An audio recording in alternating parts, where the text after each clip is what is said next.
欢迎大家来到老爸的时光，把美食带进你的厨房。今天给大家分享一道很多朋友都特别喜欢吃的，包括我在家里也经常吃的一款口感暄软绵密的古早蛋糕。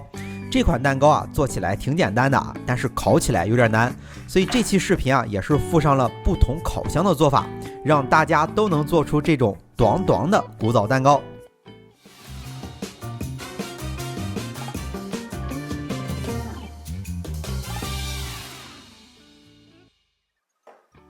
首先准备8个中等大小的鸡蛋，大概每个60克左右的室内常温的鸡蛋。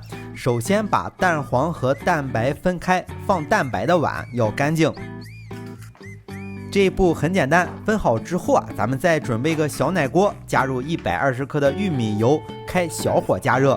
油只需要稍微一加热，大概也就80-90度的样子有温度计的可以测一下。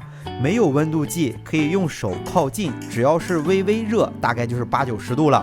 如果是冒烟了大概就是200多度了需要稍微关火放一下再用。加热好之后要先关掉火，再加入140克的低筋粉，搅拌均匀。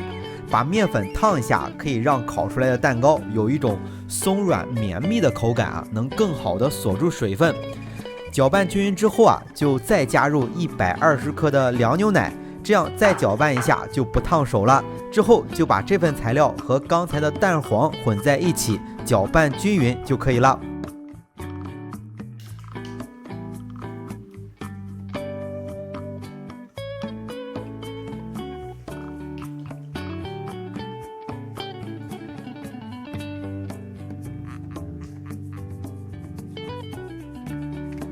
后面呢就和做普通蛋糕几乎一样了。取过来刚才的蛋白，加入120克的白砂糖，再加入少许的白醋，或者是柠檬汁，或者是塔塔粉，三者任选其一。上期做蛋糕的视频咱是用了柠檬汁，那这期咱就用塔塔粉吧，加入2克就够了。白糖呢，咱是做1个蛋糕用量少，所以就一次性放进去了，不需要分2到3次添加的蛋糕店都是一次性做好几个，白糖不易融化才分2到3次添加。然后取来打蛋器，先开低速，防止材料飞溅，逐渐转到高速，持续打发。不同的打蛋器转速不一样，包括材料用量不一样，时间也就不一样。但是呢很好判断，就是打发到材料拿出来带有这种弯钩状，没有流动性了就可以了。之后混合2份材料，首先取1/3的蛋白和第一份材料混合均匀。第一次没有太高的要求，混合均匀就行。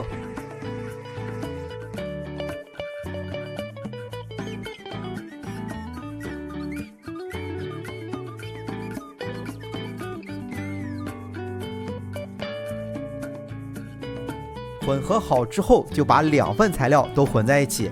第2次混合就得稍微快点了，手法用抄底翻拌的方式翻拌均匀，不要在里面瞎搅，不然材料很容易消泡的烤出来的蛋糕就瘪瘪的。这个蛋糕呢就尽量控制在1分多钟吧。混合均匀之后找一个8寸加高的模具，最好是用一个这样方形的模具，好垫纸，好取出来。倒入材料，找平之后送入烤箱。后面呢就是这个蛋糕的重点了。蛋糕对温度比较敏感，不同大小的烤箱大小不一样，稍有差别，烤出来的蛋糕就有好有坏。烤这个蛋糕需要边蒸边烤，所以在下面再垫个盘子，倒上水，再放入烤箱。记着提前把烤箱温度预热好。如果是智能的烤箱，蒸烤一体的，像这种蛋糕都是品牌方主要研究的对象了所以按照自己烤箱的说明书就很准，大概就是120度90分钟左右。蒸烤一体的还有水箱都不用这种老方法，也是方便很多。第2种就是风炉，这一类烤箱温度差别也不是太大，但是我觉着烤箱里面放水可能会导致风炉的温度偏低，所以先用120度下层烤60分钟定型，之后调到150度再烤30分钟，总共90分钟，中途不要打开烤箱。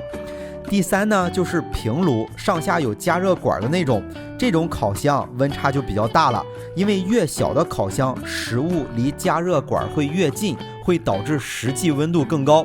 但是啊，好在这款蛋糕是低温来烤，所以温度也是定在120度，放在下层40-50升的烤箱90分钟左右，30升左右的小烤箱大概75分钟左右就熟了，中途不要打开烤箱。这道蛋糕啊，也是这个系列的第2期视频了啊，也是挑选了一款大家都特别喜欢的来做。如果大家想吃爆浆的那种啊，可以往模具里添加材料的时候啊，先倒一半，放上几片咱们做汉堡的那种芝士啊，再倒入一半，这样烤出来就是爆浆的了。好了，那这期视频到这里也就结束了啊，也祝大家生活愉快。